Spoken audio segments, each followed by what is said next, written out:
Good evening and welcome back to another episode of the Fight Guys podcast. Here we are at episode 59, here to talk that combat sports talk. It's your boy Nick Diddy here with my cousin Willie G, and you already know what's cooking up this evening. Will, how you doing tonight? I'm good, bro. How are you doing, man? Man, I can't complain. I'm just ready to talk about the fights this weekend, talk about some other bullshit that's going on, man. Hell yeah. Hey, so let me ask you a question, man. Have you seen the new Tito Ortiz video going around that he posted on the monologue? Twitter? The monologue? Is he talking about Anderson? It's a very long yes. No. This isn't that. This is different. Oh, not that one. The one where he gave the first class ticket to his wife. Yeah, man. I saw that too. Tito's on a little a run right now. He's doing some publicity shit, man. Bro, trying to get his name back in the headlines. So Anderson Silva has to be the gentleman and let your woman come up here rather than you letting somebody from coach come up to first class and you go back there. Like, how you gonna leave your lady in coach and just let her chill there until 1,000% agree. 1,000% agree. Yo, you know, if it was Miranda, you'd have just said, "Oh, fuck it, I'm gonna be in coach, whatever. It's all good." Yeah, it is what it is. Like, what the fuck is this dude doing, man? For real. Like, I don't know. I'm gonna play the video real quick, but I don't know why. I just thought it was funny. But I'm gonna play this real quick. All right, I'm on a flight right now. I'm going back to LA. I think the biggest thing I think Anderson Silva's ever done to me, I'm very thankful. He just actually gave up his first class ticket for Amber to sit here. The flight's messed up, or the airline, JetBlue messed up, but Anderson Silva gave his seat up for Amber to sit next to me. Anderson Silva, you're the man, dude. I appreciate it. Thank you very much. Amazing man. Nothing but respect. Oh, I didn't do. Even after the fight. He gave it up. He let Amber sit here. Thankful. Thank you, Anderson, dude. I appreciate it. You're the man. Mad respect, dude. Always. Let me ask you this. Look, Tito, shut the fuck up. For real. And look, I if just that don't really like the was, guy, man. For real, and look, if that really was Anderson Silva's seat, that exact seat, how fucked up is it that Triller booked him to sit right next to Tito Ortiz after he knocked his ass out? 1,000%. Tito was like, I can't do this. I already took this guy's soul. I might as well let his woman sit with him. This wish version of David Goggins right here. And he's still going to try and sit there and give out some, like, you know, positive words. Get the fuck out of here, man. Go back to sleep. You get some of them warm face cloths and put that shit on. Exactly, Kevin. Like, were they going to sit together, like, hang out, play a little patty cake? I mean, they're going to play cards. I'm sure Floyd and Connor did.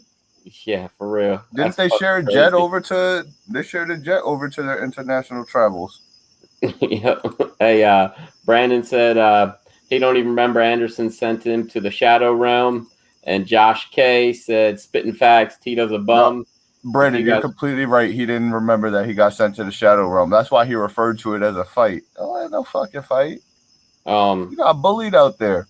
Yo, Neko, look at the screen. Read the screen, bro.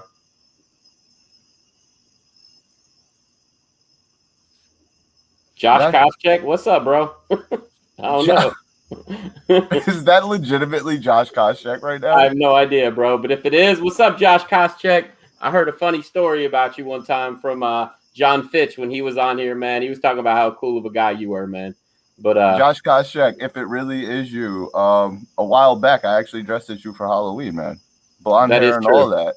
And I lived with my friend at the time whose grandmother had Alzheimer's, and she tried to run away from the house that day, and I chased her down the road. She didn't know me ass from elbows, just a black kid with blonde hair chasing her down the street. So I'm sure that was a very weird experience for her.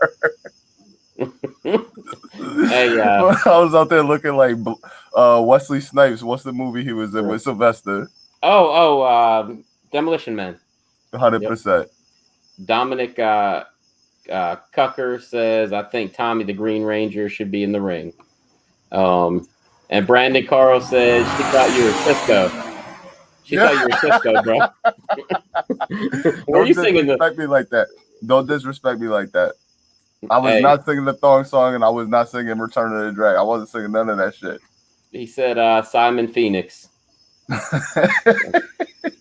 Bro, man, so seriously, like that's I look like a golden lord. Yeah, you kind of did, man. That's what's up, bro. That's hilarious. But yeah, Tito, like back in the day, I thought Tito was all right, man. But he just over the years, he's just proved he's just a big fucking goofball, man. Like it's crazy. He's just not even legitimate. No chance, bro. And he's still sitting around talking about he's not done yet. He's not riding off into the sunset. This dude is wilding. Yeah, for real. Just be done, my guy. Yeah. Hey, look, he still wants to get 2 more fights against Chuck so he can win the series. I think that's what he's angling for, man. You remember that? Like, you remember that? I mean, shit. Man. Now that Chuck is shot, he fought him in that whatever league it was, Golden Boy. They put on some MMA, and then ridiculous, bro. But Nico, I think that you are a little bit frozen, but that's all right, bro. Because I did want to let everybody know that Jake Paul and Tyron Woodley did pass their drug test for the event. So, I mean, I know that there's ways around it, but Jake Paul was looking a little roided up during that fight, and Tyron Woodley was accusing him of it, but both their drug tests did come back negative. So, you kind of got to take their word for it, whatever. It's all good, but it's kind of crazy that that's what's going on, man. Man, honestly, I didn't think Jake looked roided up, man. I thought Tyron might have looked like he was on a cycle, if I'm being quite honest, man. The way them veins was poking out his neck and running through his traps. He was definitely looking a little crazy there. But speaking of Jake Paul, so him and Dana White are back going at it. Have you seen this stuff? What's going on between them? So after the Contender Series yesterday, Dana came out and said that he thinks that Anderson should be considered as possibly the GOAT of combat sports based on him 100 going into boxing. I did see that. Right? I saw that. Yeah, and then he that's also not a bad argument. He said, I bet you Jake Paul won't be calling him out anytime soon. That's a fight you won't see. Wrong. So did you see Jake Paul's proposal today? Jake Paul was already on Ariel Helwani prior to that. Yeah, but look, he has another idea he wants to go with. He said, all right, hold on, let me kill the banner for a second. He said, Anderson's out, Jake. I want your star talent. You're in their prime strikers, so I can exploit their lack of boxing ability. So let's do this. Me versus Jorge Masvidal and Amanda Serrano versus Amanda Nunes. If we win, you let any of your fighters fight me going forward. If we lose, I leave you and your exploited business alone. Dana. It's an interesting proposition. Now, Nico, I'm not really familiar with Amanda Serrano. Is that the woman that fought the other night on Jake's Serrano undercard? fought? Yeah, Serrano fought on the undercard. Okay. Is she pretty good? She's pretty fucking good. Yeah. Pretty good. Hey, Brandon said he heard that. But she is significantly smaller than Amanda, though, man. Yeah. So gotcha. It might have been more inclined to go the Clarissa Shields route if it came to boxing. Yeah, that's true too. Hey, Brandon Carl said they heard Khabib's hat is made from Josh Koscheck's hair. Definitely. Yo, hold on first. Oh my god. That is pretty damn funny, bro. Yo, don't come up here running off our talent, bro. If we can get him on this show, we take him on this show, man. Josh Koscheck, we love you over here. For real. Hey, the legend is in the building. ECW original. Uncle Chill, what's up, bro? Original. Hey, so Nico, man, I talked about it on Sunday night while it was happening. The whole Machine Gun Kelly and Conor McGregor deal. And I mean, it's so fucking out of hand. It's kind of ridiculous. I mean, I don't even. So what is this? Is this two guys just who want to be in the headlines, or is there more significant beef here? I don't think that it's anything serious. And, and nobody's talking about this. But the other day when I was looking for something for that meme that I made, I came across a video. Now, look, I came across a video where Megan Fox was talking about how she's a big Conor McGregor fan. Oh boy, I was saying this on night one. Let's go. Yeah, Get to it, baby. That's important, though. That's important for the story because she said, anytime Conor's, involved, it's a big spectacle. I'm a huge UFC fan. She's like playing him up. And it was a few months back. So that could have something to do with Machine Gun Kelly having a little hostility, man. Look, if you know what I mean, you got a little attitude with me and my wife talks about how great you are, you know what I mean? But anyway, Brandon. All right, but that's not even his wife though. That's a slide because Machine Gun Kelly was actually with a chick named Summer Rae who wasn't giving up the goods. She told him, "Look, I don't do that shit. You got like a 3-month stamp period on this. It's gonna take you at least 90 days to crack this code, baby." So he went off and shot a music video. The music video that he shot was with Megan. No, the movie. It was a movie. I know you're talking about. It was a movie. Yeah. All right, bet. Yeah, but then he did a music video after that while him and Summer Rae was away somewhere. It was for like some shit like that. He shoots a music video with her. He slides with her. Then he breaks shit off with Summer Rae. So they're just boyfriend, girlfriend, whatever. But I'm completely of the belief that Conor, being the playboy that he is, might have had her in the DMs, baby.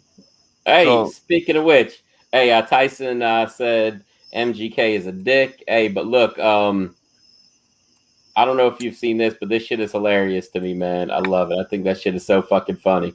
100%. Yeah, she had a DM. Who's not in Conor's DMs? Your girl is in me DMs. Cut it out. Yep. He said Machine Gun Kelly is a dick. He probably an Eminem fan. Probably. Who isn't though? Right? Eminem fan. No. Who's not an Eminem fan, man? I mean, shit. What version? Every version for me, man. I'm a big Eminem fan. Nah, man. I ain't bumped Eminem in some time, man. Anything I bump by Eminem is either like Slim Shady LP, Marshall Mathers LP. Like it's gonna be some old M. He's still a wordsmith. He's still a wordsmith. But I'm not crazy about his last two like solo albums, but the last album that I really, really liked by him was what I was telling you about the other day. Which was Good versus Evil. Or bad. When it comes to rhyming words and flipping verbs, the man's got it in spades, but that's ridiculous. It's not who I'm going to play right now, you know. Hey, so apparently there's a lady out there who's got beef with Conor McGregor too, and she came out talking some shit, and he had to answer that one too. So check this out, Neko.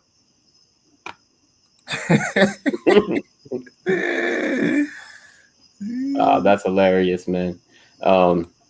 Yeah. What's he doing stealing this lady's glasses, man? No, man. Stealing boxes on your day off. Them not glasses, though. Them bifocals. You can't call that shit glasses. Them specs. Yeah, you're right about that. Hey, so Tyson said he opened up for Machine Gun Kelly at Ziggy's. Tyson's a DJ, so I know he's done like a lot of shows around here and stuff, so I'm sure, they had some kind of, interaction, but that's all good.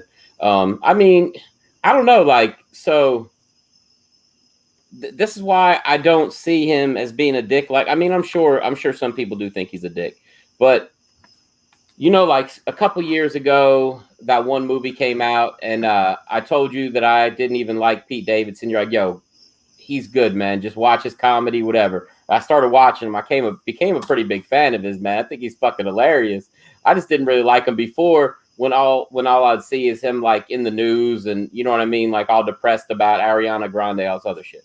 So anyway, him and Machine Gun Kelly are best friends, and it's like, you kind of don't really see like this big asshole and this cool ass dude, hanging out.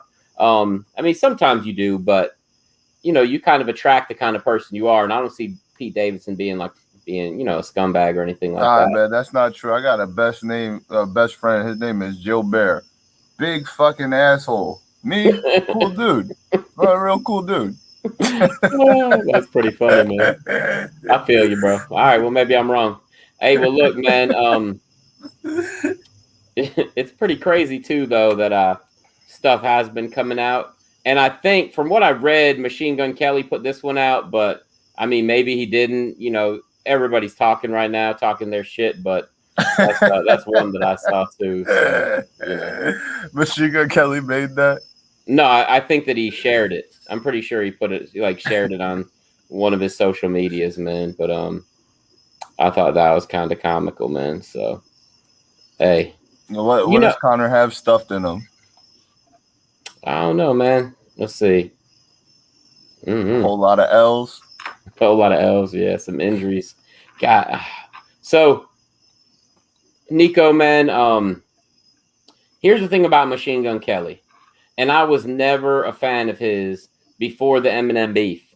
And that actually made me a fan of his. And I'm going to tell you why. Because, I mean, you look at it, bro. There's not very many rappers, especially a white rapper, that would go after M's throat like he did. He didn't win the beef. He didn't win the battle. But, bro, like... Some say he did. Some say he did. That's true.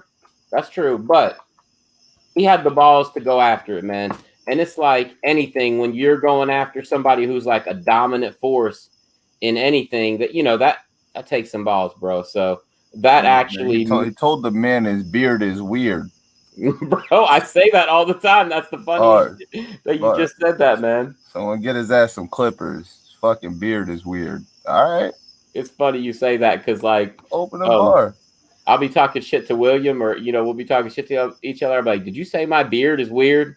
Did you say that? Look, when it comes to opening bars in battle rap, you got fucking, that's why I fucked you, bitch, you fat motherfucker. And his beard is weird. His eyes right there, man. Top tier opening lines. For real. I don't even know, man. But anyway, look, hey Tyson, if you're still here, bro, I made this the other day. This shit is like this shit is fire, man. I think it's one of my best memes. To be honest with the kimpy leg. Oh my gosh, yo. Machine Gun Karen. Bro, what the fuck is he wearing in that picture? Seriously. He 1000% looks like a Tekken character right now, though. Oh, he looks like he has legs for days in that outfit. Yeah. Well, he's pretty tall, man. Taekwondo off the charts. Yeah, he's pretty tall, right? Let's see. How tall is Machine Gun Kelly? I meant to do this, man. What the fuck was I thinking? I would pay $50 for a pay-per-view of Blueface versus Machine Gun Kelly. Yeah. Hey, bro, Machine Gun Kelly's 6'4". So that's kind of interesting. And you remember he was not interesting, Will. No, it's interesting that he's that tall, man, especially if he was to fight like Blueface or somebody like that. I'm not saying for Conor, even though Conor's 5'9". Sleep him. He sleep that boy. I know that, but look, how ridiculous would it look? This 6'4" dude getting hit in the face by somebody who's like 5'8", 5'9", and just going out. Jordan Masvidal talking about book it. Super necessary. Yeah. Get the fuck out of here, George. It is not super necessary. He said in 5 rounds that 5 rounds, Machine Gun Kelly could take it. Get the fuck out of here. Hey, Tyson, he's negative 5,000. It should be negative 10,000 then, bro. There's no chance that Machine Gun Kelly lands anything. 1,000% bet the house moment. Bet the whole house. Bro, and he doesn't even have to worry about Machine Gun Kelly checking his kicks if it's boxing. Oh, man. But, hey, Tyson, did you see this? Josh Koscheck was in here earlier. I don't know if you're in here, bro, but he was in here talking shit about Tito, actually. But pretty damn funny, man. And we are going to hit you up. We're probably going to send you a sample of this video just in case you forgot or you was tipsy tonight or whatever made you stop by the #1 show in combat sports talk, baby. Thank you for solidifying it for the people, man. Picking up new people every day. Love it. Neko, you want to see my favorite meme I've seen this week, bro? See, I didn't make it either. I'm not even on that. This is my favorite meme I've seen all week. It's my favorite one, bro, because it doesn't even mean anything. I just love it, bro, because you could see him in an interview, like talking about, I've been training. All these motherfuckers. No, 100%. 100%. It doesn't say anything about anything, man. Nick Diaz is the fucking man, bro. Hey, people that change lanes without using the signal. Who did that? All these motherfuckers. All these... Yes, bro. Yes, exactly. But yeah, man. So there, I'm trying to think. I got. Let's see. I have maybe 1 or 2 more MMA memes. But before I get to those, Neko, I was looking at this card earlier. Just these 3 fights. Holy shit, man! That is fucking stacked. Just from the top of the card, bro. Hey, knock on wood. Hopefully nothing happens to this event, man, because this is gonna be an epic night, bro. People right here, man. Don't let nothing happen to them. Right. That's gonna be so good, man. I'm so intrigued by this matchup between Gaethje and Chandler. Yep. I know how the other two fights are gonna play out already, but Gaethje and Chandler, that one piqued my interest a little bit, man. I know that Chandler cannot exit the pocket with his hand down like he did versus Charles Oliveira. That's what I do know for sure, because Gaethje can't lay him on his ass. He will eat him up. Hey, he said, speaking of Diaz, do you think his comeback will be successful? I think that he will beat Robbie Lawler, and that'll 100%. Put him in a good place for a money fight. Probably versus George Masvidal. Yeah, that's a good possibility. I was thinking about that. Yeah, it's looking like that for me. It's probably so with George, because it seems like they have him on ice lately. Like I'm not hearing too much for him. I heard they were trying to plan for him to fight Edwards in winter, if I'm not mistaken. Yeah, and Edwards doesn't want to fight. Him really not doing that. Edwards not really wanting to fight him. So we're looking at Nate, or who for Masvidal? Maybe Jake Paul. But yeah, those are the way I think that's gonna play out, man. He'll probably do Nick or Nate. Yeah, maybe get Nate. Beat Nate again, and then Nick will step up. All right, you did my little brother. Now come see me. Yeah, I can see that. I mean, that sounds definitely feasible. But yeah, I don't even know, man. I think, like I said, I think that he beats Robbie. I think Robbie's just to the point that he just, I think he was in a lot of wars. That one fight, the fight with him and Rory McDonald. Which he won. He won that fight. It was a war. But, bro, even winning that fight, he just took a lot of damage, man. Yeah. And then, that Tyron fight, he got put out pretty quick. He fight Johnny Hendricks two times? And, man, they were swinging for the fences the whole time. That shit, that wears on you, man. So I don't think Robbie's going to be doing a whole lot in that fight. I think he's going to get worked, my personal opinion. But, we don't know where Nick is at physically. So we got to see that. I mean, we know what he looks like physically, but not as far as, how his, just how everything will match up. But, Leon Edwards said today that he said, I'm not fighting Masvidal next. I don't care if he wants to fight. My next fight's going to be for a title. I mean, whatever. This dude, really, you're going to come off of a win. Who did he beat? Oh, he beat Nate. Not even that convincingly, I might add. I mean, no. He did beat Nate convincingly. Nate just landed that one shot that everybody ran with and spoke about after the fight. He was mopping Nate up.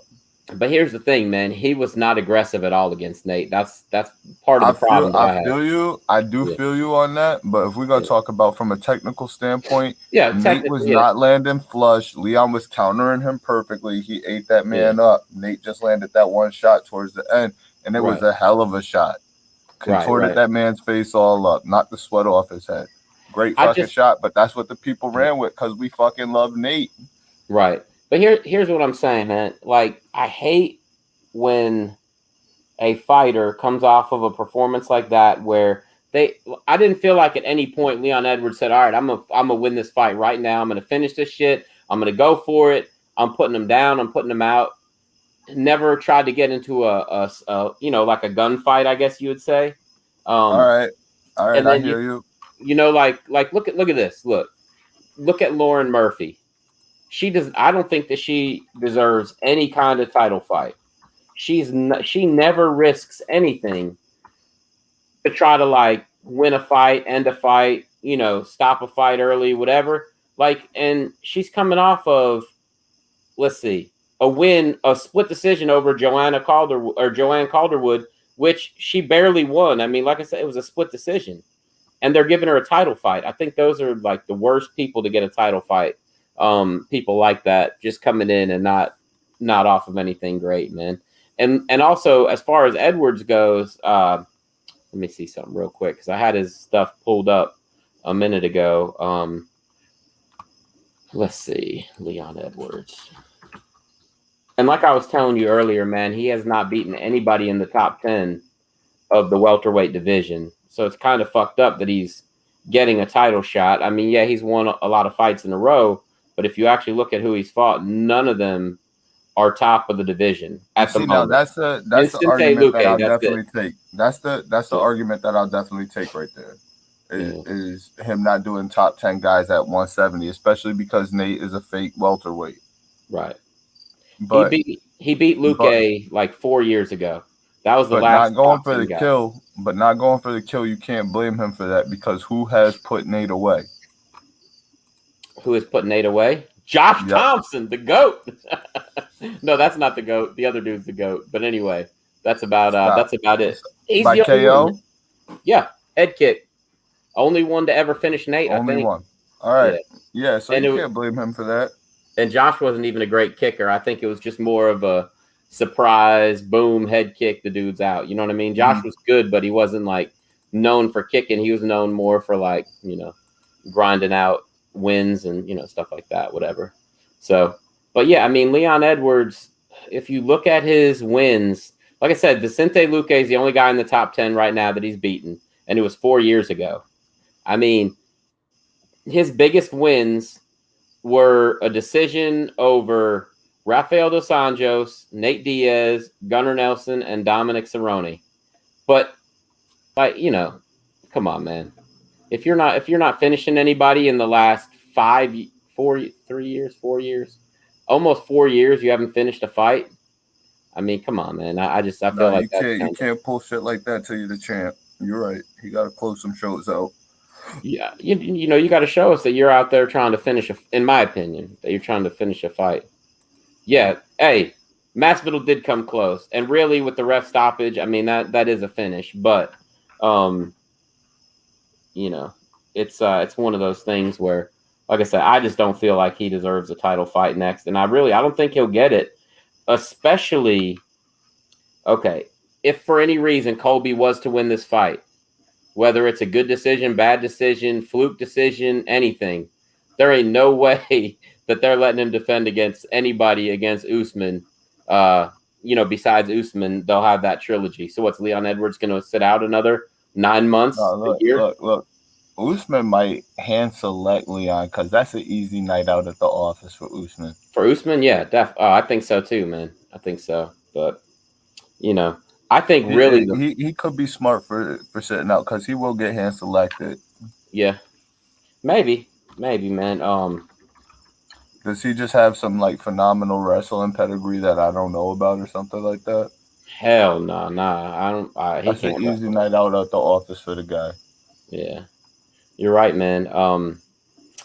I see, and what they were remember when name's escaping me. Darren Till went up to fight Tyron Woodley, and Woodley was like, he's just in way over his head. He doesn't even know what's about to come his way. It would be one of those moments for Leon going to fight Usman. I promise you that. Right. I think that there's just better ways to use Leon. I think that a fight between him and Gilbert Burns. Hey, if he could go out there and beat Gilbert Burns, okay, cool. I'm with you.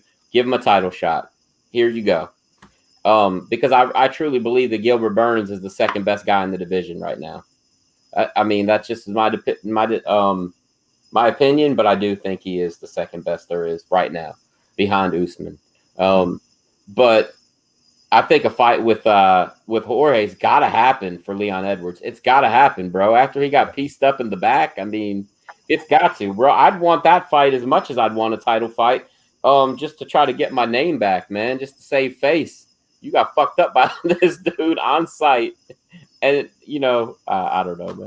It's all good, but I just think it's kind of ironic that he thinks he's ready for a title shot, which based on wins alone, sure, that many, but if you really look at it, it's kind of, I don't know, it's kind of one of those things for me at least. But yeah, man. In other news, though, have you seen now Sean O'Malley's talking shit back to Paddy Pimblett, Neko? Kinda. He is right. Talking shit. He's just saying, he knows that I'm really a cash cow, and that's why he's already out here mentioning my name. He's just trying to gain some of O'Malley's clout. But both of y'all are motherfuckers in the UFC who ain't done shit yet. Right. People are buying into the shit. I ain't buying into this shit yet. I ain't buying into this shit yet. Sean O'Malley, you are on the usual suspects list, and Paddy Pimlet, you a Stewart looking motherfucker. Look what I can do, looking ass boy. so until y'all climb up that chart, that's where y'all at, man. But I appreciate them trying to get their names out there. That shit's classic. That shit's classic, man.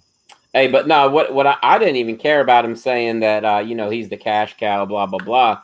I thought it was more disrespectful when Sean O'Malley says I didn't know of him until the UFC kind of started posting stuff about him, and I obviously don't follow him. A lot of people didn't. Didn't, man. None of my boys did. I had to tell them motherfucker, y'all clearly not tuned into the #1 show. Right. Because we had people up here talking about my guy months and months ago now. Yeah. Yep. But don't blame them, man. We just ahead of the game, baby. Oh, I know, but I feel like Sean O'Malley probably knew who he was, and that's just kind of like a backhanded compliment or whatever he's trying to do. Maybe not, but whatever. It's all good. But yeah, man. So I did want to point out something else to you, Neko, that I don't know if you heard about, but it got announced today. James Toney is fighting. Did you hear about he signed to box in October? No.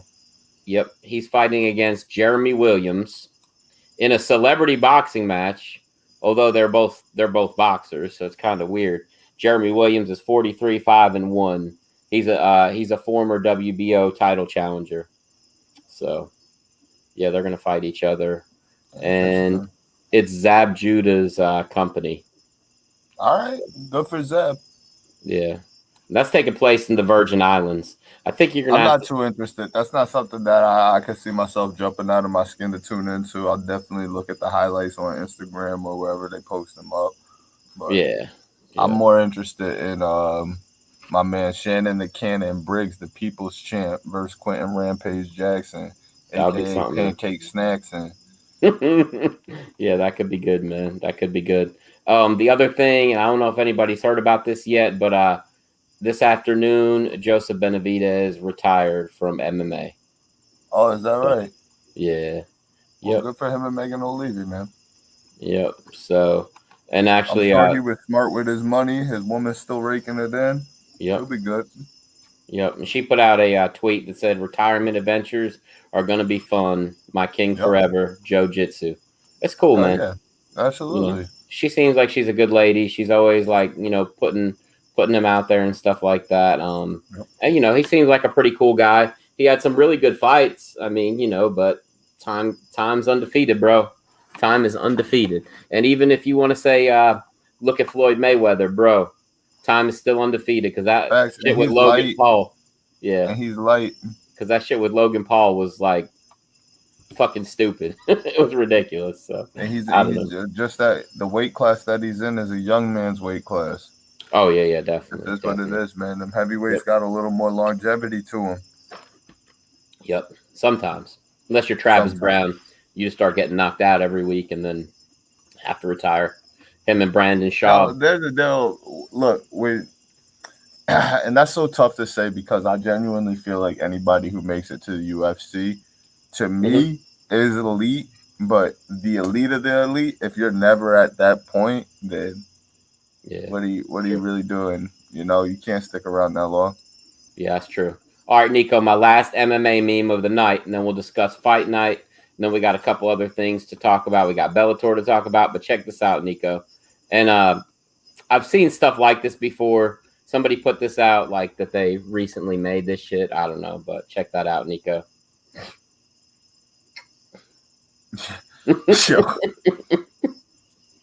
That's pretty funny, man. Welcome to my life. Anything I want. I'm giving it up. Yo, facts. Fight Pass. Facts. Does Miranda watch a lot of the fights with you? Used to.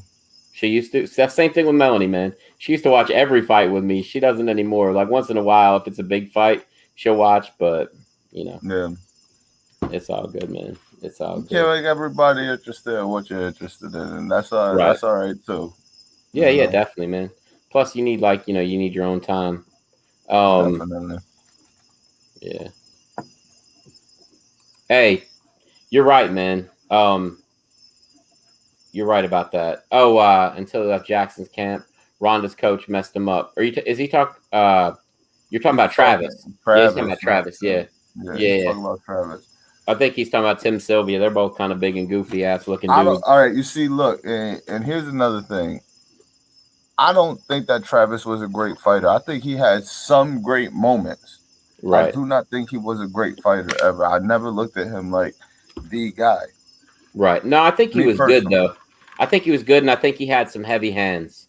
You know, he's kind of fast and had heavy hands. But yeah, I don't know what. He was also sloppy as fuck. Like, I gotta call spade a spade. When I look at you technically stand up, I just gotta call it how I see it. He was also sloppy as fuck. He did a lot of things technically wrong. Hey, Tyson, I'm glad you're still watching. I'm gonna tell you what the sloppiest fight I think I've ever seen in my life at heavyweight was the second fight between Travis Brown and Fabricio Verdum. Yep. Oh my God, that was some of the wildest, sloppiest, weirdest shit. Thank you. And you see how that immediately comes to it. Yeah. I'm not doing this. He said his footwork was great. Hey, okay. He had a couple good performances. He had a couple of horrible performances. His footwork was great, is what he just said, right? That's what Tyson just said. Yeah. His footwork was great in comparison to who? Because right now I'm gonna bring up Cyril Gane. Cyril Gane, I mean, yeah. But so let's compare the footwork now. No, that's what I just said though. The elite of the elite. Right. All right, it's cool. You can walk into a dive bar and knock out everybody who's in the dive bar, but I'm talking about the elite of the elite. Right. And that wasn't him, man. No, I agree. I mean, you see a big difference. You see him bullying Brendan Schaub around the ring, and then you see what's his name, Derek Lewis flatlining him. He said most heavyweights at that time. I mean, I'm trying to think of who else would have been around. Maybe, yeah. I mean, Kane had good footwork. JDS had good footwork. JDS did too, but immaculate. Nobody else really at that time did. I mean, because you had like Mark Hunt, and you had Brock Lesnar and Brendan Schaub. Yeah, 2010-ish. Yeah, no, I know what you're talking about, Tyson. I mean, yeah, there wasn't a lot of great footwork at that time. What really put him on the map, I think, was when he beat Josh Barnett. That's when like, oh, this dude's gonna be the champ. But what? Finish it. But what? He wasn't a complete fighter, number one. And number two, I'm going to tell you what happened to Travis Brown.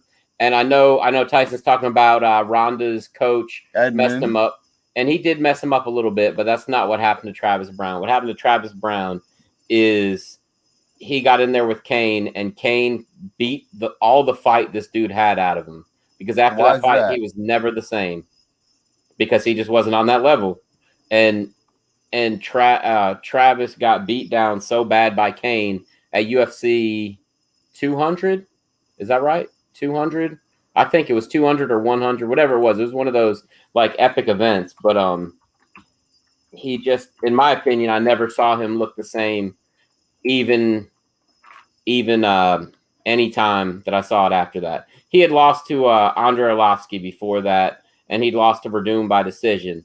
But that fight versus Kane started a 4-fight losing streak, and then he retired. I mean, he even got worked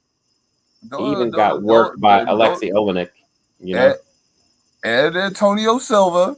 Yeah, I mean that was pretty earlier though. It was much earlier, but come on, man. But I think I'm not here to overlook, bro. No, I don't care about a little 3-fight win streak. Yeah, no. I don't care about those 3 fight. You cannot come up here and tell me Mans is great. He went on a 3-fight win streak, lost 1-1, lost 1, 1-1, lost 4, and got the fuck up out of here. Yeah, I'm not buying it. Yeah, Kane did do that to a couple people. After that second JDS fight, JDS was never the same either. Kane gets overlooked a lot, man, but he really was one of the best heavyweights ever. You know, if he didn't get snake bitten by JDS on that Fox show, he would have defended the title more than 3 times. Arlovsky starched that ass. Oh, you're talking about Travis Brown? Yeah. I'm still there. Starched. I don't. It was ugly. Yeah, it was. And that's another man with better footwork than him. Arlovsky, yeah, I mean, 100%. He's an all-time great too. He just, he stuck around for a long time after his prime, but it's all good. But anyway, we got fight night this weekend, Neko. Ryan Spann versus Anthony Smith is the main event. Ion Kudalaba versus Devin Clark's the co-main event. Some other decent people are on the card, but the main two fights are the main two types for a reason. And I don't know, man. There is another fight. I'm trying to look at the card right now. Oh yeah, Raquel Pennington is fighting Pani Kyanzad, and Panny's won 4 in a row. If she can win that fight against Raquel Pennington, I guarantee you they're going to try to push her towards a title shot, man. I don't think she'll do good, but I guarantee you they're going to try to work her towards that. Because it's at bantamweight, so that's 135, and Amanda has no competition right now at 135. She's got her fight coming up with Juliana Pena, but besides that, she doesn't have anybody. She gets that fifth one. Yeah, you're right, man. Brock did when he got fucked up by Kane. He never really was the same either, man, and definitely JDS that wasn't. Man had no chance though. Brock never stood a chance, man. Brock never had any form of stand up. Yep, none. And with Kane, you're going to need some form of stand up. You can't just go take him down like he doesn't move with elite wrestlers. He's an elite wrestler. Right. Yeah, I mean that definitely, man. But anyway, like I was saying, I think if Panny wins that fight, that'll be 5 in a row against all people we've heard of. I think that they'll move her probably to a title eliminator, and I don't even care that she's not ranked at the top of the division. It'll happen anyway, man, because they've got to basically, like we were talking about the other week, they've got to create contenders now because they don't have anything else to do with Amanda really, and I don't think that they want her to start like an Anderson Silva type of deal where he starts fighting guys for the second time. And well. Heath Herring, he said he'd argue that he had decent enough stand up. Hey man, just don't kiss that motherfucker, all right? Tyson, I remember you showed me that. I watched that like on a tape at Tyson's house. You seen that, Neko, when the dude kissed Heath Herring before the fight started? And Heath Herring knocked him out cold. Don't kiss me, mother. I ain't gay. You saw that? You saw that though? Yeah, that was ridiculous, man, in Japan. But anyway, Neko, I'm gonna go ahead and tell you, man. In the main event, I'm taking Anthony Smith. I think Ryan Spann is decent, but I just don't think he's that guy. And I think that Anthony Smith is like, okay, I'm gonna go ahead and say it. I know you don't like when I compare fighters with each other, but I feel like Anthony Smith is almost like the Cowboy Cerrone of the light heavyweight division at this point. Cowboy when he was winning most of his fights, not Cowboy right now. And basically Cowboy was that guy who was like the number 3, number 4 guy in the world, and you weren't getting towards that title shot unless you beat him. I'm talking about like when RDA was the champion or Ben Henderson, up until about when Conor came around to light heavyweight, Cowboy always stayed around that 2, 3, 4 spot. And I feel like that's Anthony Smith at light heavyweight right now. So, no, I agree. I sent you the video before we went on air of Anthony Smith calling me out. I didn't get to see it. Tyson, be good, bro. Thanks for stopping through, man. Sure. Hey, Tyson wants to know what you think of Jake Paul versus CM Punk in an MMA fight. Back to what we was just talking about. So I had sent you the video of Anthony Smith. Do I need to pull it up? I'll bet if you would like to. Absolutely. Man, I'm gonna get it right now. Let me get it right now, bro. Come on, man. We internationally known out here, man. We got big videos coming our way, man. No need for the Famio either, man. He just set that on the arm. Yeah. It's the way it's supposed to be, bro. Let's see what we got here. We can play it, man. Let's see what we got. Share my screen. All right. And here we go. Nope, it's No not volume. even working.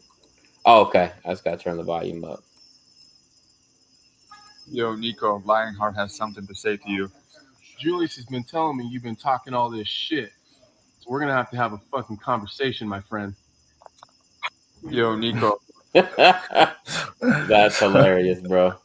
So needless to say, that's who I'll be rocking with this weekend. I'm no more shit to talk to Anthony. I don't want to get that work from him. He's only lost to very elite level guys. Oh yeah. So I'm not seeing Ryan Spann getting it done versus him. He's been through wars with the best of the best. So yeah. And look, for you to come back, and he's coming off a 2-fight win streak right now, if I'm not mistaken, as well. So yeah, I think he has the ball rolling in his favor a little bit. So let's put it this way, Neko. I'm so glad that you just said that. You got a guy that we just talked about, Travis Brown, who got his ass stomped out by Cain Velasquez and never won another fight after that. He never won another fight. Talk about it, because Anthony Smith got stomped out by Glover Teixeira. Yes, he did. For you to come back and be an elite level fighter and whip some ass shows, you got the heart, man. Exactly. The Lionheart, that name's perfect. Exactly. I wish Tyson was still in the room for that. Yeah. He may have heard it, but he might come back and listen to the rest of the show, because this is the #1 combat sports show going on. Exactly, bro. If you can come back from getting your ass beat like he did by Glover, then I feel like, man, you could come back from anything, man. Tim Card, what's up, bro? We haven't heard from you in a while. Oh, it was Tim that mentioned CM Punk versus Jake Paul. I know, that's why I said we rolling on. I know it was Tim. Come on, Tim. Don't do that dumb shit, Tim. Come on, Timmy. CM Punk is getting all the love right now at AEW. He stepped his ass inside that boxing ring. They're gonna knock that boy's hair plugs out. Hey, we're gonna talk about CM Punk for a minute in a little while, bro. Let me show his meme real quick while you just said something about it, because this shit had me rolling earlier when I saw it, Neko. Check this out, man. Yeah. Because Ryback's saying that he's planning his big comeback. Who the fuck wants to see that guy fight again, man? Factual. Holy shit. Or fight, wrestle, whatever. But yeah, man, like I said, the Glover fight, I think, on the way into that fight was when Anthony Smith's house got robbed and he had all the issues or whatever. So like I said, man, for you to come back and put a beating on pretty high rated guys like Jimmy Crute and Devin Clark, and even go the distance with Alexander Rakic, you're doing good, man. No. And like I said, I don't think Ryan Spann is the guy. Hey, Ryan Spann's not bad. He's on a little. No. He got one. He got a loss before that. He only on 1-fight win streak right now. He was on a decent win streak before that. You're right. I didn't realize he'd lost. So he won 1, 2, 3. He won 3. He won 4 out of his 5 UFC fights. If you add the Contender Series, he's won 5 out of 6. But that's right. Johnny Walker fucked him up, man. I forgot about that. The work to that, man. Yeah, but Anthony Smith, I see him winning, and I see him finishing the fight, honestly, bro. But we'll see what happens with that. And then in the co-main event, we have Ion Kudalaba versus Devin Clark. I was just talking about Devin Clark, right? Because Anthony Smith submitted him back in November. Devin Clark's all right. I think that he will probably win this fight against Ion. Ion is just one of those guys who's kind of like an underachiever at this point. He's had a rough 3, 4, 5 fights. He won 1 fight out of his last 5. I mean, he's had a tough time, man. And I don't see him doing very well in this fight. Ion, I don't even know how Ion got in the co-main event, to be honest with you at this point. But, I don't know, man. I don't think he's got anything for Devin Clark. Devin Clark's decent. And I don't see Ion doing very well. I mean, what about you, man? Who do you think's going to win that fight? Clark, yeah, me too. Tim, I'm going to say that I haven't looked it up yet, but I'm going to say his rank is probably number 4, but I'll look it up right now. Let's see. Bro, we had Anthony Smith and Josh Koscheck both drop in on our show tonight. Fucking Come incredible, on, man. Well, are we moving up in the world or are we moving up in the world? It's crazy. We're doing something right. And we ain't even had to ask Josh Koscheck come through. He's probably one of our subscribers. Yeah, probably. Get the fuck out of here. Are you kidding me, man? 6. Man, number 6. The UFC has him behind Dominic Reyes, really? And Thiago Santos? At number 6? Yeah. I called that. All right, bet. That's horrible, man. He really should be number 4. He should be right above Thiago, Dominic, and yeah, come on, man. Seriously, the light heavyweight division, I think, is probably the worst division in the UFC right now. Straight up, I think it's the weakest.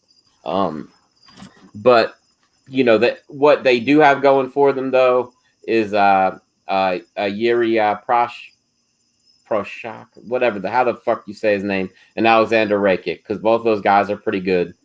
They're number 2 and number 3. They probably would have they'd have somebody elite if they would have signed my boy Julius after that Contender Series. They fucked up, man. They should have. They did fuck up. Man. They should have. But after Glover and Jen figure their shit out, we could have a couple of good title contenders. But man, it's just like I said, I think it's the weakest division right now. And Neko, I actually was talking about this the other day online with some people in one of the chats. I think right now, if you look at it right now, and if you want to pull up the rankings, go ahead.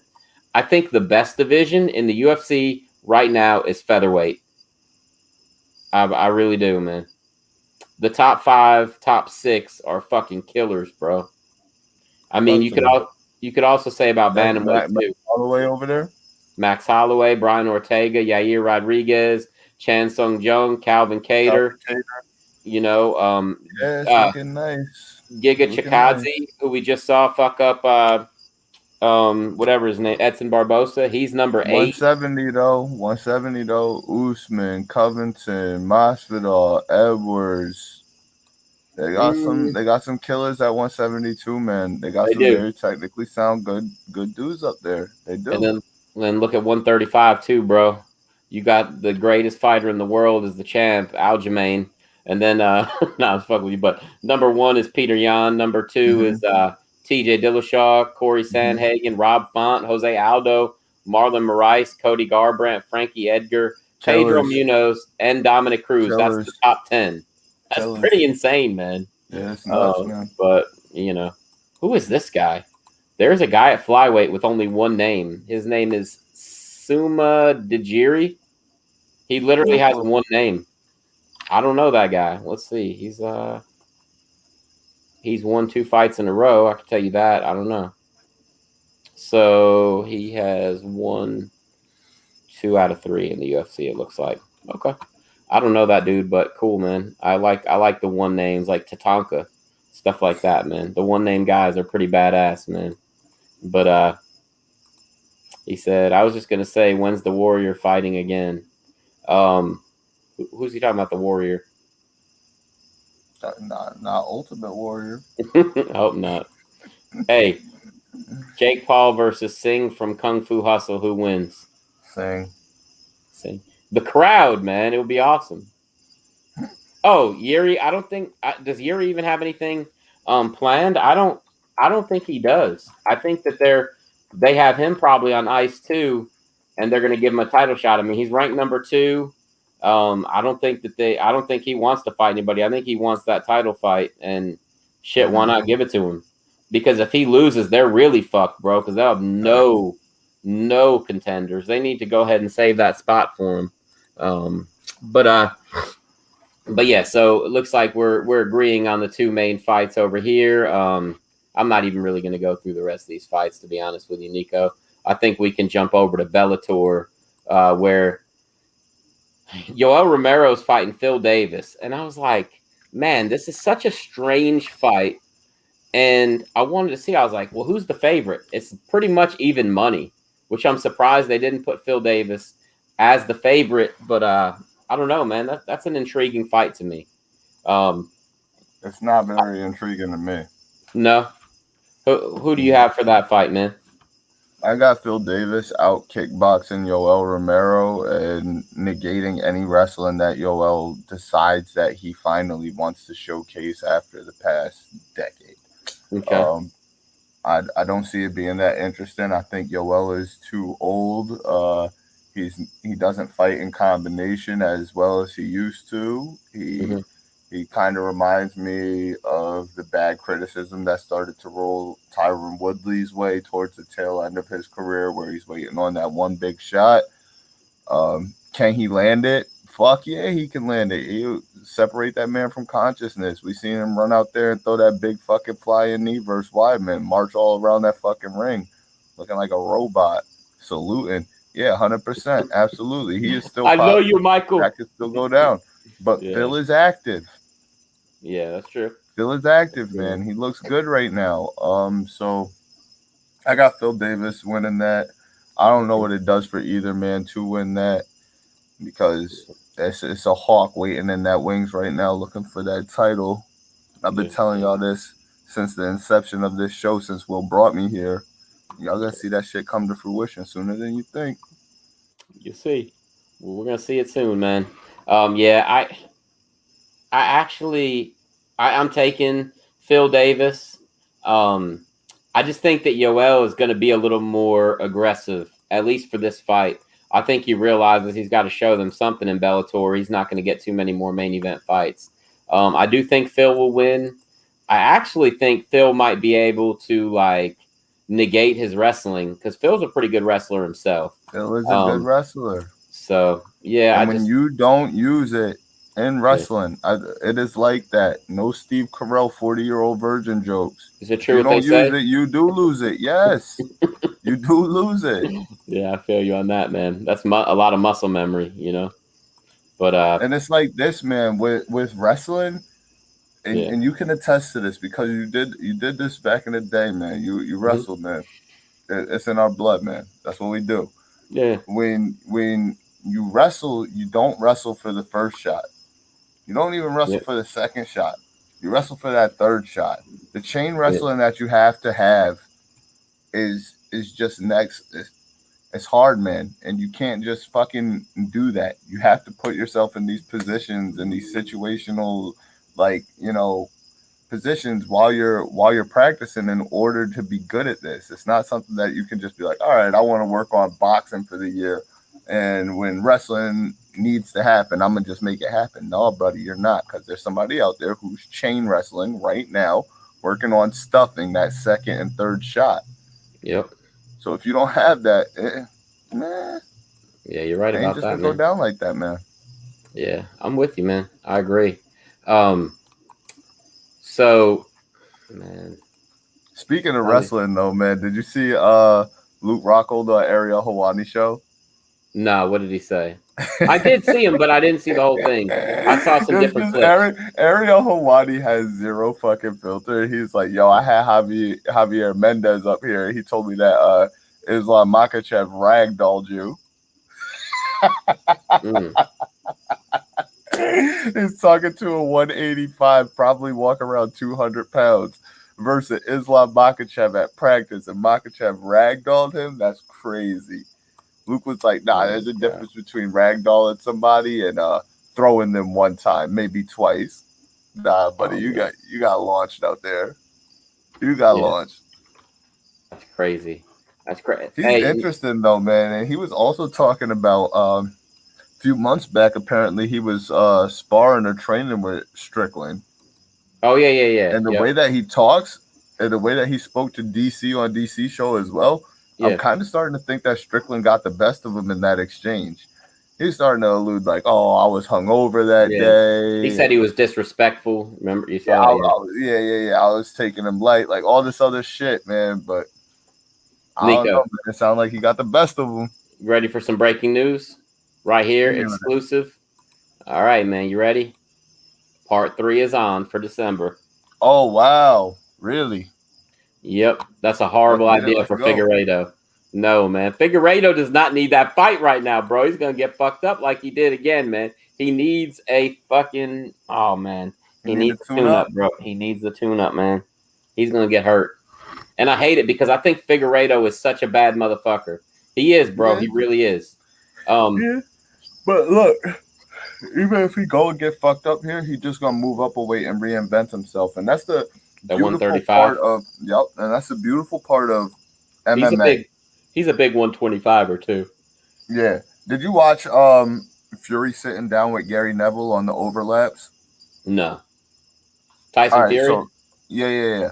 No, so like he did talk about like Joshua and Wilder and all this shit, but he was also talking about his dad and how his dad used to be a boxer. And him and his brother were little, they used to, take his dad's glove, one on each hand, wrap the other hand in a towel, and they would spar a little bit. And dad would always try and push them away from boxing. He didn't want them to box. Like, why? You don't want your kids to box? Why is that? Because he was always the opponent for like the up and coming guy who they were going to make the superstar because he had no management. And then he goes into the details of how you need a manager in boxing to kind of keep that zero off your record. Because once you lose 2 or 3, you're irrelevant in the world of boxing. Right. It's crazy, dude. You can't lose 2 or 3 in a row. Otherwise, you're fucking done, dude. You're the tomato can. Yeah. But in MMA, it's different. Like, if you lose and you come back and win, we sing your praises like crazy. We literally just talked about this tonight with Travis Brown and homie that I had just brought up. His name is Anthony Smith. Anthony Smith, exactly. So it's like, if you lose here and you come back and you go on a tear, we sing your praises. We hold you up in high regard. We call you, even if you're called a gatekeeper, which some people may think has a negative undertone to it. Nah, bro. In order to get to them pearly gates, you got to go through me. In boxing, they just call you a bum, washed up, has been, tomato can. Like, it's all this negative shit right? It's all this negative shit that comes along with that, and it's absolutely insane to me, man. Let me just tell you this, Neko. 6 months down the road, let's say he loses 6 months after that. Look, him and Jose Aldo at 135. Are you kidding me? Oh my God, that's a banger. That would be an insane fight. That's a banger, bro. Yeah, for real, man. I just thought of that when we were sitting here talking. And this is also the reason why in boxing it takes so long to create those fights that we long to see so much, because your favorite fighter is holding on to that zero. He don't want to do it. Oh, wait, what are you doing, buddy? Sneaking. You need to go to bed back there. Sneaking through. What's up? Okay, well then go watch TV, man. Go watch TV. Then go do some push-ups. Push-ups? Okay, William. Go play game, man. I love it, man. Go play game. Love it, man. Yeah. No. Okay. Go. But Neko, the co-main event on Bellator that night is going to be Neiman Gracie versus Mark Lemminger. I don't know much about Mark Lemminger, but I do know Neiman Gracie. Much about either one of them, honestly. Neiman Gracie is let's see, he is which one? I'm looking it up right now. I don't know. He's one of the Gracie. He's the son of Carla Gracie, who's the daughter of Hobson Gracie. So he's a cousin of the other Gracies that we've seen over the years. But I mean, they're all the Gracies in MMA are related. He did defeat John Fitch by submission about a year ago with a heel hook. He's pretty damn good, I think. And let's see. I don't know the other dude, but I'm gonna tell you now. I'm going with Gracie. Look, there's two things you got to remember. Mark Lemminger, he is let's see, he's 12-3. He's coming off a win over DeMarcus Jackson, who used to be in the UFC, and okay. So Neko, here's what you got to remember about fighting. Part of this I got from the movie. You ever seen Play It to the Bone? I have seen it, but it's a long time, right? Right now, yeah, it's been a while. It's basically a movie about two journeyman fighters. It's Woody Harrelson and Antonio Banderas. Yep. But anyway, Woody Harrelson says in that movie, he says, if two guys are getting ready to fight and you don't know anything about them, they look like they're even. If one of those guys is from Philadelphia, you go ahead and you pick him to win the fight, right? Same thing in MMA. If you find out one of them is part of the Gracie family and you don't know shit about either of them, you go with the guy from the Gracie family. And that's exactly what I'm doing for the Bellator co-main event, bro. There it is. Dropping knowledge here, man. You see, now I'm on the other side of that coin where, like, majority of the time, if their last name is Gracie, I want to see them get knocked the fuck out. That's not a very nice thing to say, man. So you're taking Lemminger? Yep. Awesome. Thank you, God. I didn't want us to pick all 4 fights the same, or that we were going to lose all of them. It'd be a clean sweep. So good. Good to hear that, man. And I'm going to put out all my picks for that card, too, because I have that UFC card picked top to bottom. So I'm going to put them all out there on the status. That's what's up, man. So let me ask you a question, man. Is it time for a new day? Yeah. What you mean, Will? Big E, bro. Big fucking E. Yep. Big E, man. Good for him, bro. That made me so happy to see. Hope he gets a decent run. They don't use him as a transitional champion. That is one of my biggest fears right now. So hopefully he goes on a decent run right here. I hope so too, man. It was unexpected, but it wasn't at the same time. But it was fucking awesome, man. I was real happy with that. I didn't even know it happened. I was watching Raw like late that night, the replay, and I was like, holy shit, like that was pretty fucking cool, man. But they got some stuff going on here now with Vince McMahon. Check this out, Neko. They put the WWE title on a black guy. Oh my God, 6 of them now. Yeah, 6? 6 of them now, I believe so, if I'm not mistaken. I thought it was just Kofi, Bobby, and then Big E, right? Or are we talking about Universal title too? Who else would be included? No. I don't even know. All time. What, The Rock? Yeah, The Rock. That's true. Roman Reigns. Is Roman Reigns considered? Well, let me see. Hold on. Yeah. Okay. Booker T, I guess. Booker T, exactly. Yeah. Okay, yeah, you're right then. Oh, Mark Henry. Bang, bang. That's 6. Yep, that's true, man. You're right about that. But yeah, man, I'm glad. Booker T, Mark Henry, Kofi Kingston, Bobby Lashley, and Bobby Lashley. That's right. Yeah. Does John Cena count as like an honorary black dude? He's not invited to the barbecue. Shit, man. All right. He's 100% not invited to the barbecue. I figured I'd try to help him get in there, man. I mean, Nah, man, John Cena can't. I know he was the doctor of thugonomics, but I don't even think that we use that term in our culture. So no, that's true. Neko, I did want to tell you we have a very special guest in the house, man, and he's your guy and mine, man. Old Tom Aspinall. Yo, run that Aspinall on, baby. You run that Aspinall up. I just wanted to salute him, man. That's our boy. Bro, when this dude becomes the heavyweight champion of the world, people are going to look back on these episodes and be like, man, these guys knew what was going on. Just wanted to point that out real quick. But yeah, man, so I don't know. Did you watch NXT this week? I did not, no. They revamped NXT. No AEW. They revamped NXT completely. Did you see that? It's NXT 2.0 now? Nope. It's very, very interesting, Neko. So they made NXT very colorful, like the arena and stuff. Let's see. Let me see if I can pull up a picture of it. It's not like any kind of NXT we've ever seen before. Let's see. That's the new logo. I'll show that to you too. And let's see. It was, I don't know, man. The first match out of the gate, let me just tell you, the first match out of the gate was Rick Steiner's son, who goes by Bron Wrecker, Bron Wrecker. His real name's Brunson, so they just shorted that up.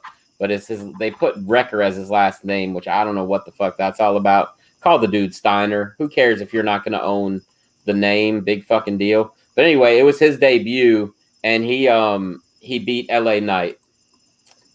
which, that was cool, whatever. But they were also having a fatal 4-way later on in the night that LA Knight was going to be involved in with, let's see, who was it? Kyle O'Reilly, Tommaso Ciampa, and somebody else. Anyway, Ciampa ended up becoming the new NXT champion. Samoa Joe relinquished the title because, he's like in like management or whatever. He's like with Regal, whatever. Yeah. So he relinquished the title, and Ciampa ended up taking it last night. But check this out, Nico. This is the new. I'm not saying I like it, but Nico, I'm not saying I don't like it. This is the new NXT logo. Check that out. Wow. Right? It's like almost like, Nico, seriously, it's almost like they went back to the 90s. Look at the arena from last night. Wow. So it was interesting. I don't even know how I feel about it. I've never been a big NXT guy. I told you recently I've been watching some of the old events and stuff like that, and I think that they had some really good stuff. But people are like tearing this new type thing apart, saying how horrible it is and all this other shit because it's not the NXT that they're used to. But when they had all these tryouts and Vince McMahon signed all these guys that are like 6'5", 6'6", and up, and they're like 250 and up, did they really think that this old traditional NXT was going to work? It wasn't, man. He needed to make it a little bit more, I don't even know, man, a little more over the top than it was. Because if you don't have all these indie guys that are like, move for move, they're like Shawn Michaels and Christopher Daniels type. If you don't have those kind of guys on the show, you can't really do that Ring of Honor type feel. And that's what NXT kind of had. You know what I mean? Mm-hmm. So, I don't know, man. And then they also had a wedding on there. Dexter Loomis, the dude that used to be Sammy Shaw, he married Indy Hartwell. I don't know. I don't understand that whole angle or whatever, because I don't follow it close enough to know what the fuck that was all about, but it was kind of weird. The dude had a hatchet in his jacket while he was getting married. It was weird. Oh, man. Yeah, but that was really strange. Yeah, bro, they got 2 like All-American college wrestlers they signed too. Let's see, they're brothers. Let's see what their names are. But these dudes are pretty fucking big, man. The Creed brothers. Let's see, Creed brothers. But apparently they're both. Well, the announcers were saying they're both All-Americans. I mean, I don't know how legit that is, but they look like pretty big fucking guys, man. Meet the Creed brothers, the latest addition to NXT. Let's see. Yeah, I mean, and they're with Malcolm Bivens. But anyway, they're pretty big kids, man, and I guess they're actual brothers. I don't know, but they're like kind of like that. Who was Shelton Benjamin's tag partner? Charlie Haas. They're kind of like fucking Haas. Yeah, but like 6'4", 6'5", but like that kind of wrestling. You know what I mean? They both wear singlets, and they look like they could be pretty fucking good if they get the right the right pushes and the right stuff. They don't look like they could probably talk very well, but they have that Bivens dude with them. So, we'll see what happens. There was one, Nico, man, there was one little segment that I thought was absolutely fucking terrible. I don't even know the guy's name. He hadn't even wrestled on NXT. It was, man, I can't even tell you. But anyway, let me look up the results. But there's some guy in NXT that won this tournament this year, and it like you win that tournament, you get a title shot at some point in the future. You get to pick. It's almost like Money in the Bank, I guess. So this dude is named Carmelo Hayes. You ever heard of Carmelo Hayes? Carmelo Hayes. Yeah, they're basically they're trying to like steal Carmelo Anthony's like thing. He's like when Carmelo shoots, Carmelo scores, just shit like that. Like, what the fuck? You're not playing. But anyway, he brought a guy out with him, Neko. You can tell that whoever wrote this shit does not know what the fuck they're doing. He brought out a guy named Trick Williams with him. Trick Williams. I'm like, seriously, like Trick Williams. Yeah, when you call somebody a trick, that's not exactly a nice. It's not exactly a compliment. You know what I mean? That trick. Yeah, right. That's it. That trick. I was sitting there thinking, like, I would call this dude Trick. I'd be like, "Shut your mouth, Trick!" Like, you know what I mean? So, all the time. You could tell, like, some old white dudes, like, "Oh yeah, we'll call him Trick, man. That's a good name for a black guy to wrestle with." You know what I mean? You could tell. You could totally tell, but it wasn't. Neko, if me and you started a wrestling company and you were gonna pick like a name for like an African American wrestler, I bet $1 million that Trick wouldn't be in the top 100 of names that you would give somebody. And the dude kind of looks like Young Thug, so he's kind of like, it's kind of a weird. No, man, definitely not.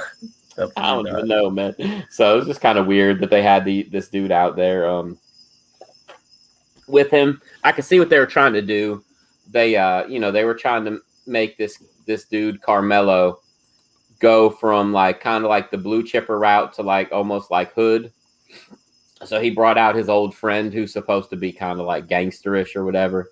But whatever, it was just strange. I have to check it out. Yeah, it was the only thing. The first episode that Vince was running.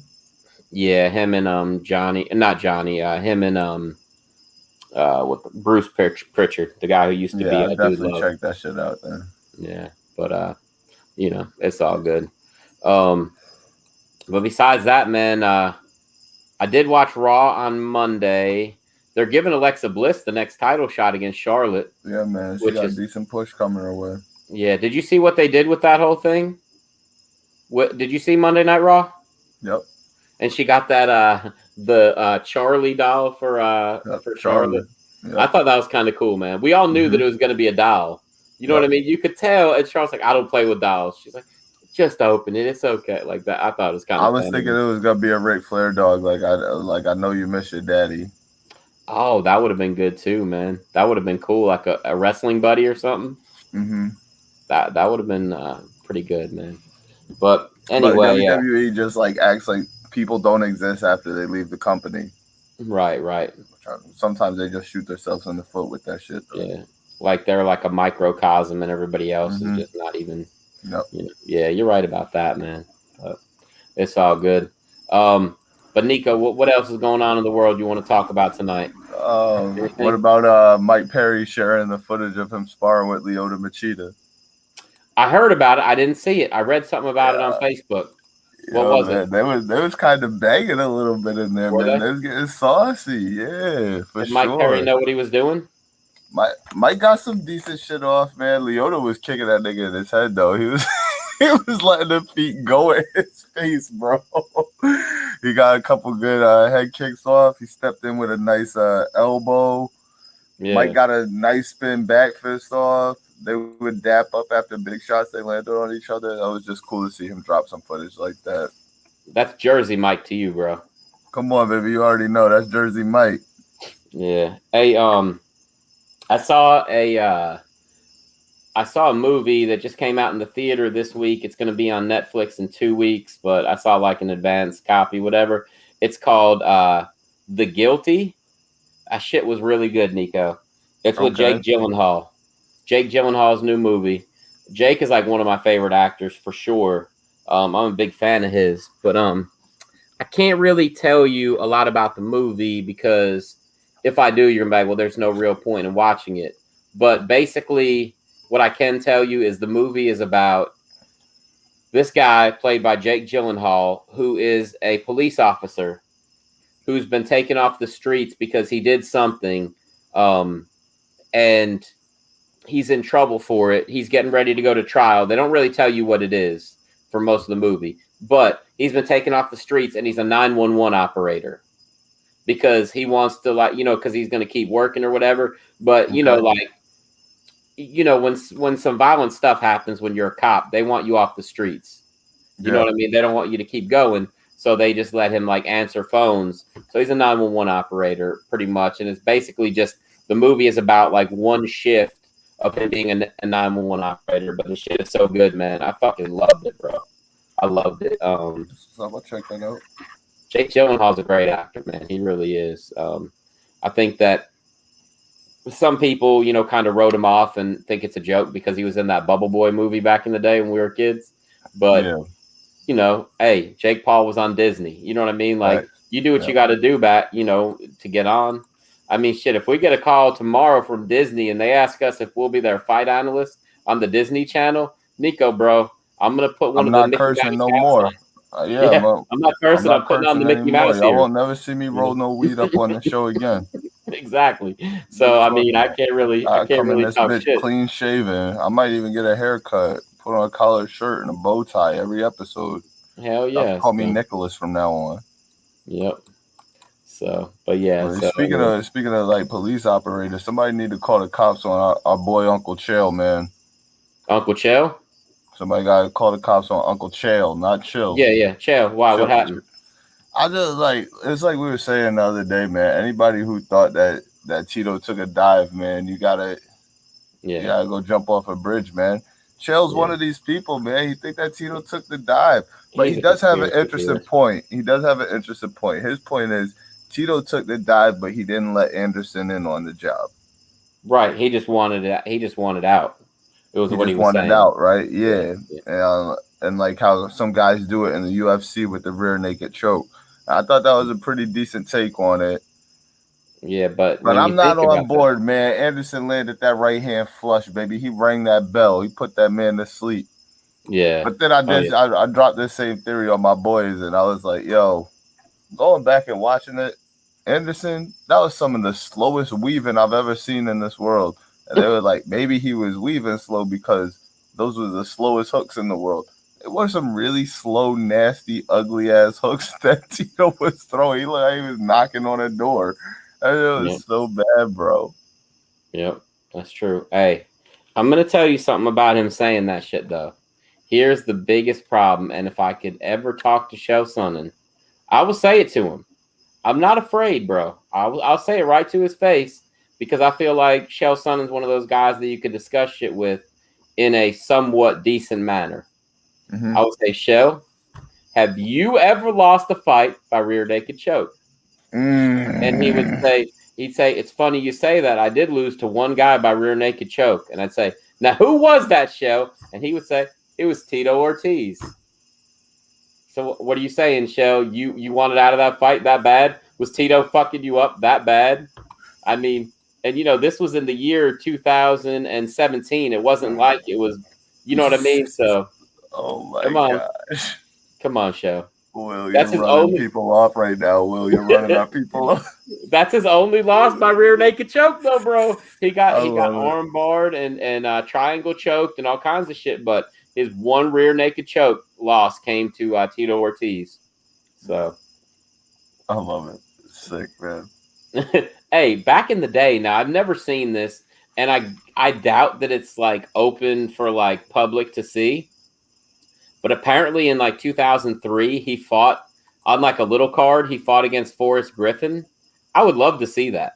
03, nobody knew either of those guys. Yeah, I'll watch that. Yeah, so I'm going to have to see if I could find that. Let me see. Let me look him up and see what IFC Global Domination. It was in Denver. So I don't know. It was only his 10th fight, but I wouldn't mind seeing that, man. All right. And the last thing that I wanted to hit on tonight was still part of that Fury sitting down with Gary Neville interview while he was talking about Joshua and Wilder and why he had to fight Wilder because Wilder was going to sue him for $80 million if he didn't give the rematch. But aside from that, Neville was asking him, you know, is the power as real as they say it is from Deontay Wilder? And he was telling him, abso-fucking-lutely it is. And he didn't tell him it was because of the knockdown when Deontay hit him with that right hand and laid him down and he sat up like the Undertaker. He said he knew the power was real from jabs. He said when Deontay threw a jab at him and Tyson covered up to block it, he felt his knuckle pierce his glove and he thought he was going to break his hand. Oh, that's crazy. That is crazy. That's so insane. With your hands wrapped and a glove on it, he felt the knuckle pierce through that shit when he caught the punch. That's nuts, man. That's some ridiculous power. That is crazy, man. You know, they said that if he doesn't take that fight, right, that he's losing the title or whatever, they're going to strip him of the title. All right, Neko. But it still won't matter. Even if he does it without the title, they still have to fight or he's out 80 mil. Yeah, I mean, that's fucked up, too. It's pretty crazy, man. Yeah, you're right. Neko. I can't even believe it, bro. We're going to watch it. It's only about 2 minutes. I found the Chael Sonnen versus Forrest Griffin fight. That'll be a good way to end the episode, man. Let's check this shit out right now. Let's see. And look, I think that Chael is in the black, I think. Let's see. It's not great quality. Against Forrest Griffin. Oh, look at the speed of Griffin. Oh, good roundhouse. Chael? Yeah. This is a young Chael. Yep. That's it, man. That's what he does. He got the takedown on Forrest. Yep. This is what Griffin was a little concerned about. Going in against the wrestler. He likes his stand-up game. He loves to do it. He knows submissions, though. Chael with the sun-kissed skin, looking tan on top of a very pale Forrest. Yeah, man, fuck the announcers. We'll just do our own, bro. Absolutely. Yeah, I mean, Chael is young and clean cut. They're both wearing like that. What do you call those? Like Vale Tudo shorts? Vale Tudo, baby. Yeah, that's what I thought, man. Forrest looking for that wrist control, trying to throw up a triangle attempt. Chael way too brawlic for that shit. That's not going to work on him for at least another decade when he comes across Anderson Silva, folks. Yeah. Well, look at that, man. Hey, Forrest was thin back then, bro. You see that? Forrest was thin with absolutely zero hip motion from the ground. How on earth can you shrimp to get back to your feet with his legs laced like that? The world may never know. They'll never know. That's true, bro. This is kind of interesting, man. Forrest looked right there. Oh, he's throwing some elbows from the bottom. It looks like Chael don't like those, huh? Yeah. I think Chael doesn't really give a fuck about them. He understands the position. He understands what he's doing with this control time right now. Yeah. Reaching around with some bombs. Yeah. It's a pretty interesting fight, man. Anybody watching, that is Chael Sonnen on top and Forrest Griffin on bottom. This was very early in both of their careers. Two guys that I never knew had fought before, so that's kind of crazy. I only saw something about it online. I absolutely hate when fighters on the bottom wrap their legs in that closed guard when they're getting their ass beat from that closed guard.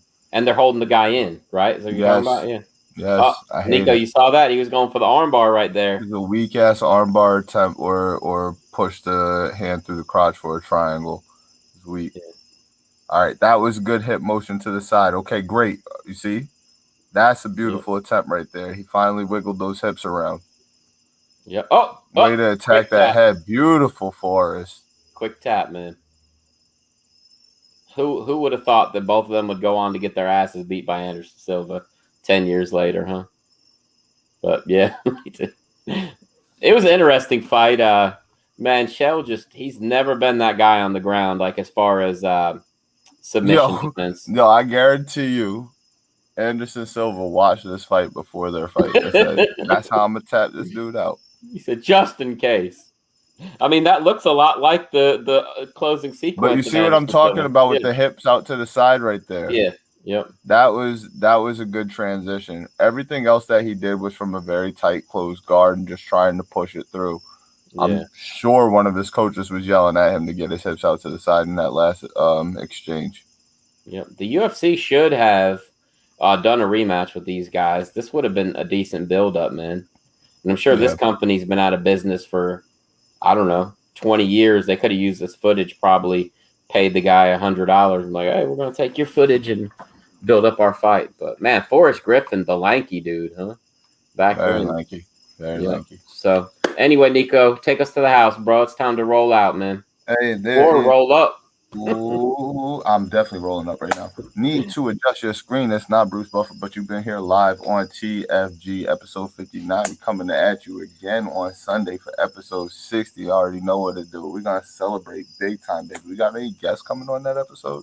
Let me get back to you on that, man. Yeah, We'll so we notice. can cook up for the people, baby. Maybe we have some people stop by.